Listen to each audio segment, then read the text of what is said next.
Buy legal, shop safe with us here at Two Buds Dispensary, y'all.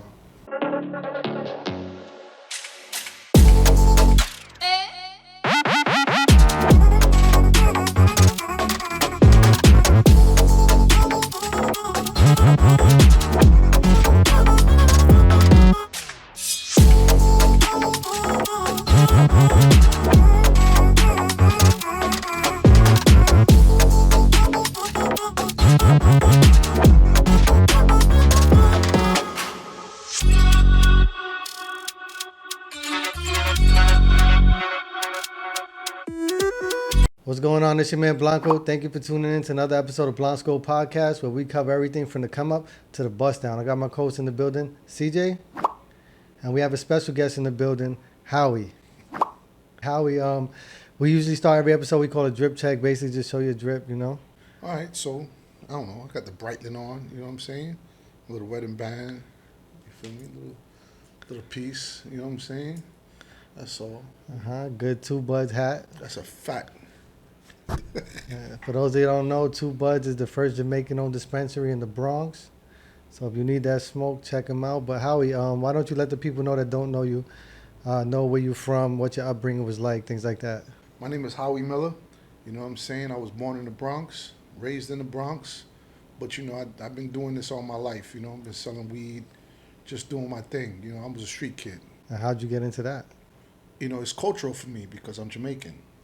So, you know, my mom's, my stepdad, they was, you know, Rastafarians. You know what I'm saying? And as you already know, I don't know if you know, but Jamaicans was the first ones that were selling weed in New York. I believe it.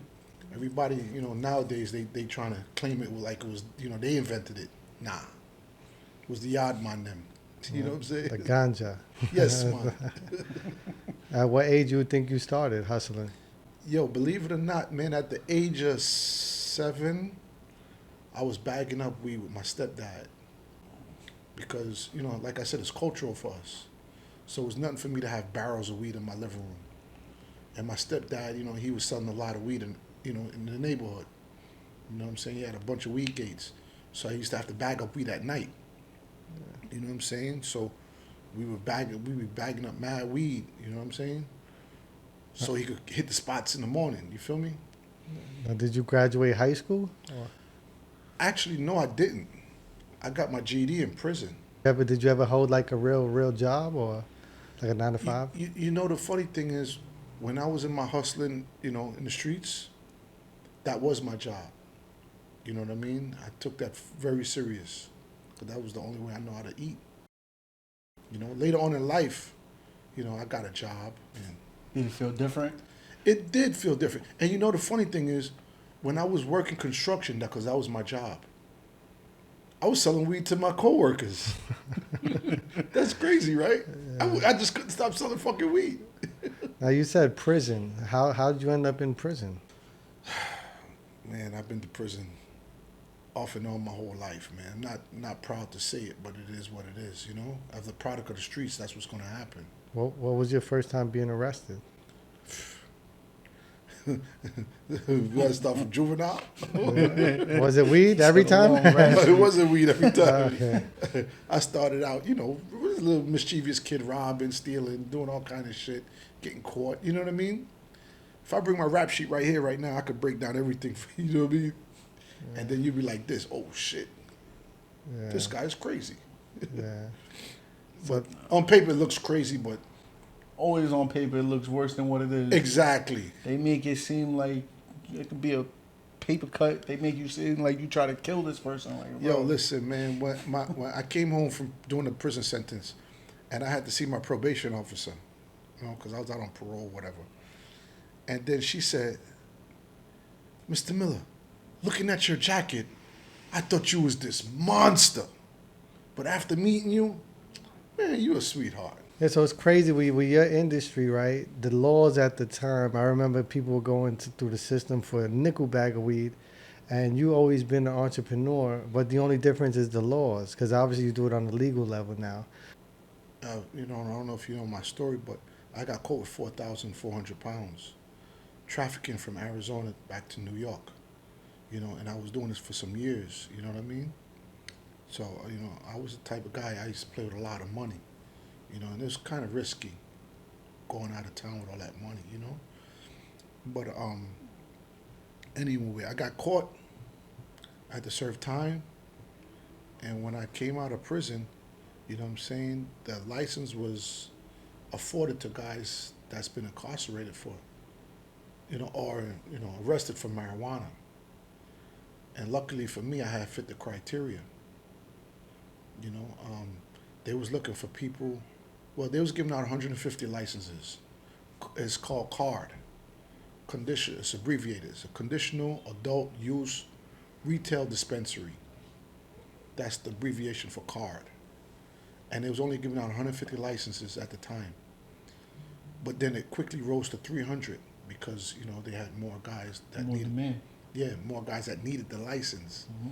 So it was like, okay. And I fell into one of those slots to get the car license.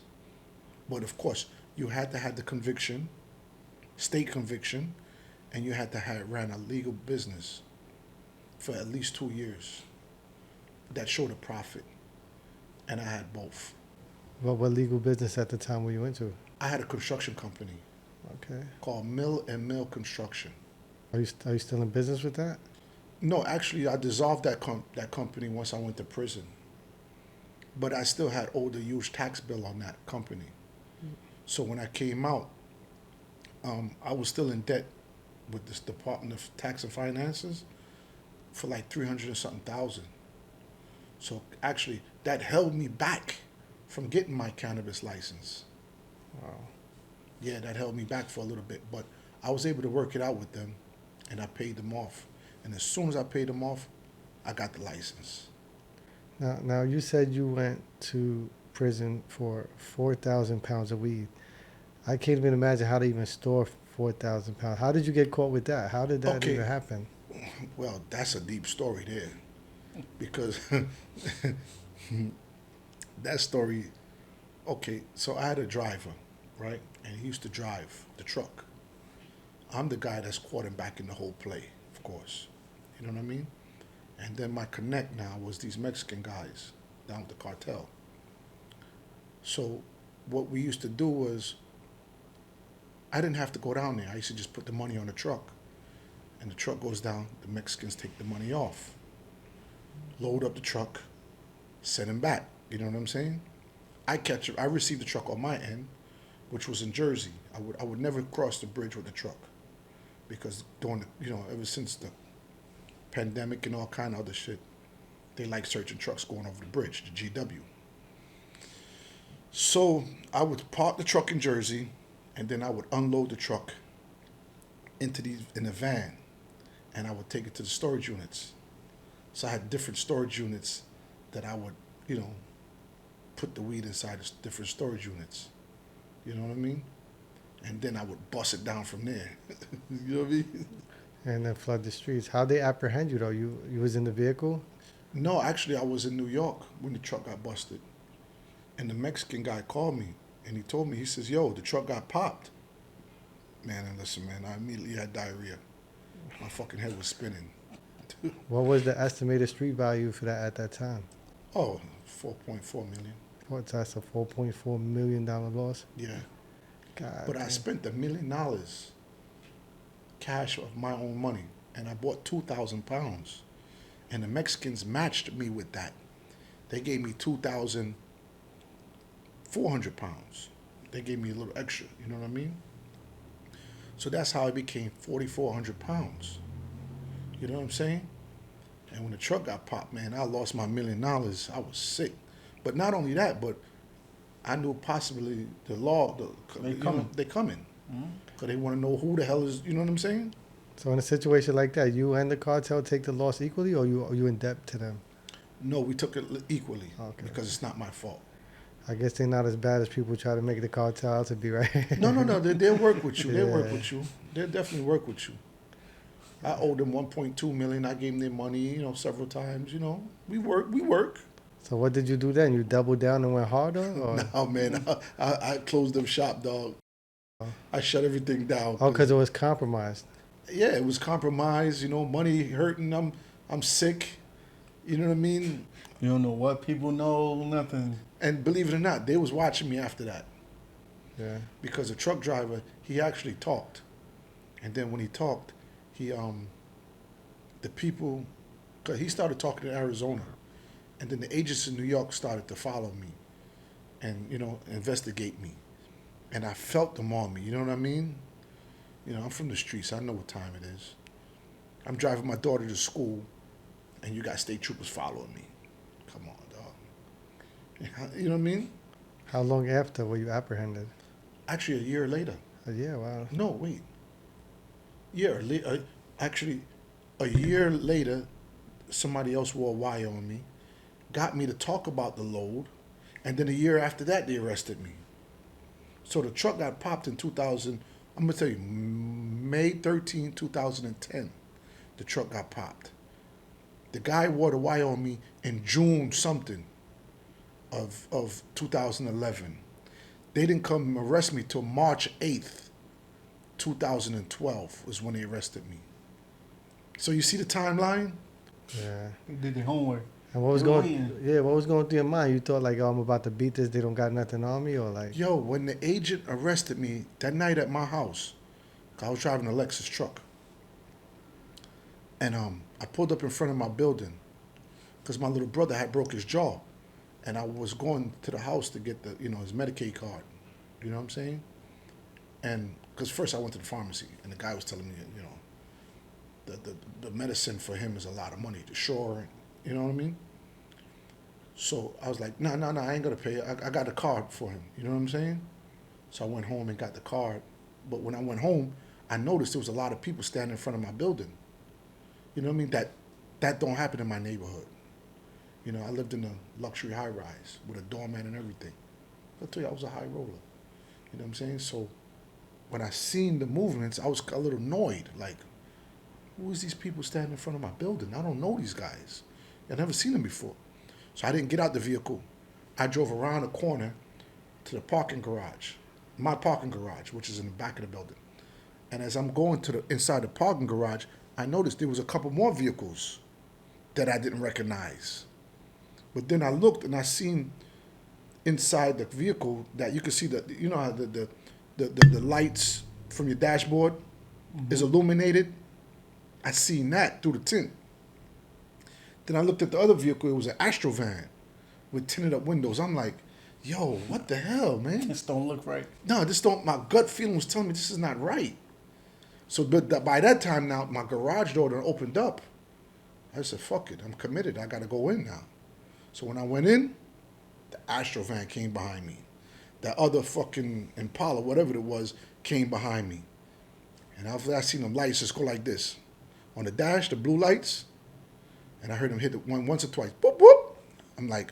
I'm looking in the mirror like, who the fuck is these guys? I'm thinking of these stick-up kids. You know what I'm saying? So in my mind, I'm saying, yo, we're going to play bumper cars in this motherfucker. I'm not getting out the vehicle. You know what I mean? Nobody kidnapping me. Nobody robbing me. You know what I'm saying? So that was going through my mind, that these were stick-up kids, and I'm going to crash up everything in this motherfucking garage. Because by that time, the fucking doorman upstairs, he would have seen the camera, he'd have called the cops. You know what I mean? Yeah. But then these guys jumped out of vehicles with the flight jackets on, DEA. Get out the car. I'm like, so I hit the wind down the window. I stuck my hand out, and I said, put the vehicle in park. I said, I can't. No, he said, get out the car. And I said, I can't. I got to put the vehicle in park. Then all of a sudden I heard somebody say, clear. And next thing you know, I was on the floor. I don't know how I ended up on the floor. I don't know if the motherfucker put me through the window or opened up the door or what. I just knew I was on the floor being handcuffed. And the agent standing over me, hey, Mr. Miller, how are you doing? And I'm like, huh? What the fuck? I'm punch drunk at this point. I'm like, what the fuck going on? They It like, happened too quick. yeah, I mean, just the blink of an eye. I was shivering because, you know what I'm saying? I'm nervous, I'm cold. They're like, what the fuck going on? Did you know what the arrest was for at the time? That's what I asked him. I said, what the fuck you put your sticking hands on me for? You know what I mean? He says, 4,400 pounds. Did that ring a bell? And they got me up off the floor and I'm standing up. I'm like, 4,400 pounds? What the fuck, man? That happened 2 years ago. He said, yeah, you want to talk about it? I said, no, ain't no fucking talking. Fuck you. You know what I'm saying? I was going off on the motherfuckers. And it was like, you know, I said, I'm going to trial. I don't know, fuck you arrest me for something that I ain't do. You know what I mean? But sure enough, they had me. Yeah. They had me, dog. I had you on wire talking about it. They had me. I could imagine in the courtroom them playing the tape recorder, how that feels. Man. I still got the recording. Yeah. I hate to hear that shit. Yeah, you don't, that's how I feel looking at myself on camera sometimes. I hate to hear that shit. Oh my God. Damn, so did you end up getting more time than the actual driver that was trafficking it? Yo, you know the driver didn't get no time? Really? Driver didn't do not one day, man. I think that's a learning lesson for a lot of people because a lot of people feel like if they're behind the scenes, they're not going to be charged the same. Yeah, the mastermind get all the time. Yeah, what was it charged for? Trafficking? Yeah, it was one-page indictment for conspiracy to possess and distribute marijuana, 1,000 kilograms or more, which is 2,000 pounds or more, basically. And it carries a mandatory minimum of 10 years to life. And how much you got? Yeah, they gave me 12. They gave me 144 months. Wow. Yeah, because I was trying to get, you know, less than 10, but the prosecutors wasn't going for it. You know what I mean? My lawyers was trying to work a deal like, yo, listen, it's only weed, man. This guy, you know what I mean? And they was like, nah, we could get 10 years for his record alone. They wasn't budging, man. Did you plan on selling weed after you got released? This time here? Yeah. Nah, that wasn't my plan. I swear to God, my plan was to come out and do construction, dog. Yeah. Because I was so good at doing, you know, running my construction company. That I was like, yo, I'm good at running construction companies. Let me get back to it. You know, but while I was in prison, I ran into a politician named Anthony Weiner. So, you know, I was picking his brain because, you know, he's a politician. He had White House clearance. You know him? You know who he is? No, not familiar. But I No? could look him up, yeah. Yeah. Anthony Weiner was a Brooklyn state senator. You know what I mean? And he used to write laws. You know, not Congress, but state laws. He used to write state laws. So anyway, and his wife was Luma. What's her name? I can't remember her name, but she was Hillary Clinton's aide. So wherever Hillary Clinton went, you see his wife. So he had White House clearance. You know what I'm saying? Because his wife was like this with Hillary.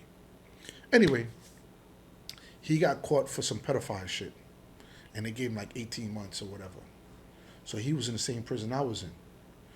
I'm not in there for that. You know what I'm saying? I'm in there for weed.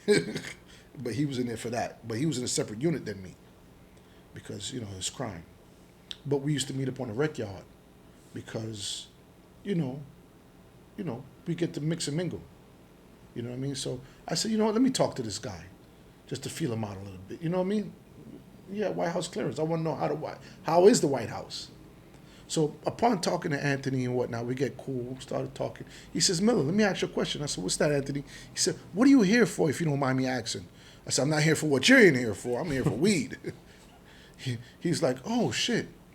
You know, when they change the laws in New York, they got to give guys like you a shot at the license. I said, that's good to know. But I didn't take it, nothing of it. You know what I mean? I just listened to him. So Anthony gets out of prison, 2000 and, he get out, all right, I get out in 22. Yeah, I get out in 20. Anthony gets out in 21. We had this conversation in 2020, by the way. 21, Anthony gets out, and I get out a year after him in 22. So when I get out of prison now, my oldest brother name is Chris. Chris said to me, he said, yo, bro, they might give out the license. And I said, what license is this? He said, the weed license, man. And I says, oh, shit. And I started to scratch my head. And I says, you know, that fucking weirdo in prison was telling me about this shit. Chris said, yeah, man, it's true, man. Follow this guy on Instagram. Do this, do that.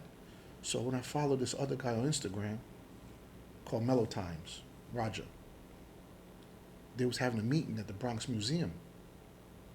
So I went to the Bronx Museum, and guess who I met over there? Senator Chuck Schumer. Word. So when I met Mr. Schumer, I said, Mr. Schumer, my name is Howie Miller. I just got out of federal prison for weed, blah, blah, blah. And Mr. Schumer said, you see those lawyers over there? I said, yeah. He said, go talk to them. You might want to go talk to them. So when I went to talk to them lawyers over there, which was the Bronx Public Defender's Office, they was in charge of the cannabis, helping guys with the applications and whatnot. When I went and talked to them, Eli Northrum, that's his name, and Jessica something.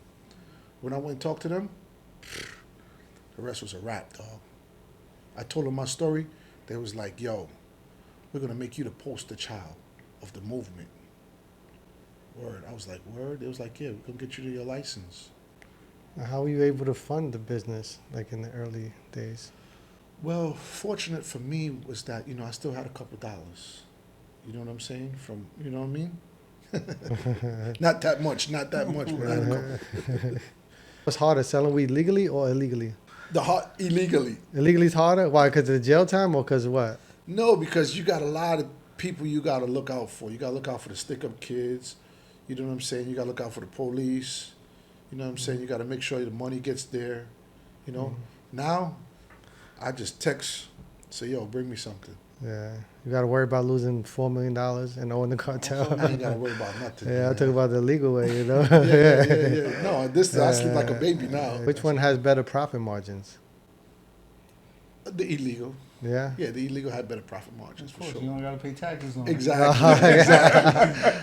How long the door's been open now? Well, March 29th of 2024 is when we opened up. So it's over a little bit over a year and a half, about a year and a half. Congratulations, bro. Thanks, man. It seems like it was a business made for you. Oh, man, I love it. I love it. If you see the way I have it set up, actually, you know what? I'm like a consultant. Okay.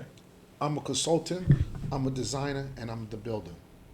So if you know anybody that wants to open up a dispensary or have a plans of opening up one, I can help them.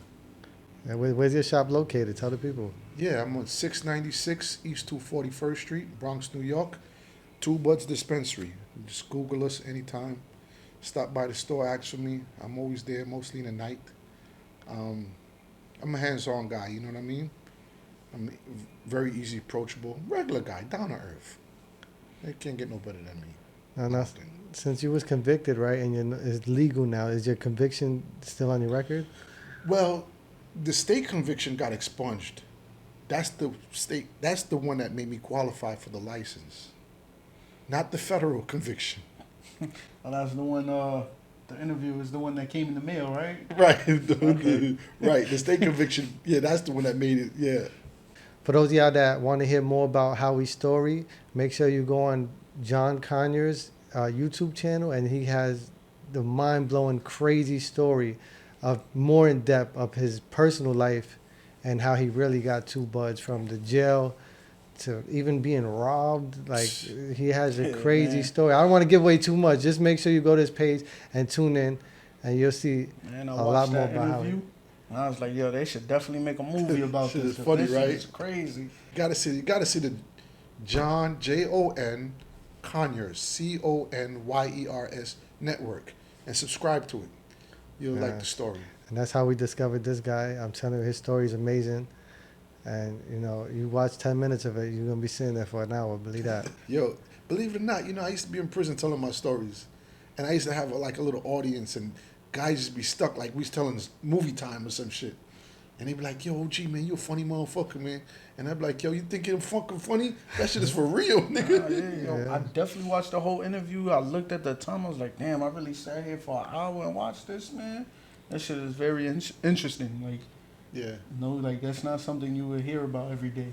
Well, I do it to inspire the people, you know what I mean? Just to say, hey, man, I've been through some shit, and now this is where I'm at now. That's what I'm saying, though. You got a beginning, you have a middle, and I have a continuance. I wouldn't call it an end. I just say continuous, because my life is still going. That's because where you at now. You know what I mean? Yeah. They say without no test, there's no testimony. You know what I mean? Right. I like that. Yeah, you thought you was going to be a construction worker. You love selling weed. Now you doing, you know what I mean? Everything happens for a reason. Yeah, I'm doing both, man. You got any advice for any, people in your similar circumstances, like how they could get started? You know what, man? if I could turn my life around, you can too. You know what I mean? Just don't give up. Find your niche in life and work the hell out of it. Be the best at it. You know what I mean? Don't half step, because half stepping is not gonna get you where you need to be. You gotta be 2 feet in. You know? So whatever you do, man, just go hard at it. I went hard at doing it illegally, and it landed me in prison, whatever the case may be. But I came out and I was able to reinvent myself with the same thing that I went to prison for. And now I'm doing it legally, and I went hard at that. First Jamaican-owned dispensary in the Bronx. In the state. In the state, see? Even bigger. In the state. See? What are the requirements to be able to buy weed from you?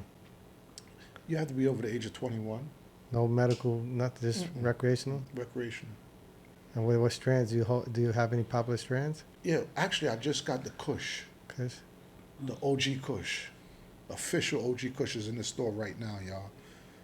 We got one called Medicine with OG Kush. We got the Dank brand. We got the Nana Coke brand. We got all different type of brands in there. We got over 100 flowers on display. Really? Our SKU is crazy. Are you still in bed with the Mexican cartel? No, I don't leave them motherfuckers with you. Yeah. I don't need them. Thank you, but I don't need you. Is Two Buds plan to come out with your own strand at some point? No, that's integration. We can't cross lines. Oh, okay. We're just staying in our retail lane and do what we do, and accept from all the other brands. We're here to promote. We're here to tell everybody, Two Buds is here as your neighborhood, retail store.